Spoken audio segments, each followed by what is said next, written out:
Yeah, it worries me that people are going to show up and try, thinking that we have like boxes of drugs and stacks of cash around. I mean, somebody already has shown up, and I, was just like, it's a scam. No, we don't have that here. And they've left, and then there's been a number of other different doorbell rings that we just didn't answer. This family told us they'd been reaching out to Google for quite some time, a couple of weeks to be more specific, and were not able to get anything done. Well, our Luke Jones called Google yesterday, and within a matter of hours, this family's home was no longer listed as a dispensary on the internet, and it has remained that way. So let's tell you more about what happened here and what led up to this. Sarah Wright said that she was coming home from West Texas a couple of weeks ago and put in her address to get back.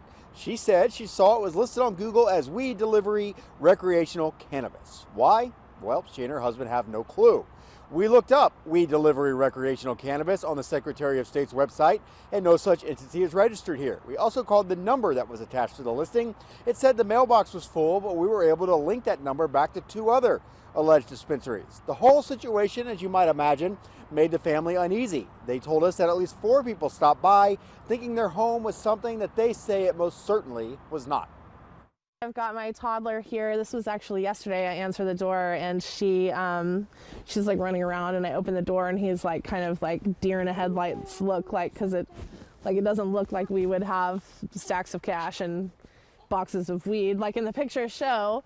And yeah, he just asked me, he was like, do you sell weed here? And I said, no, it's a scam, and then just shut the door.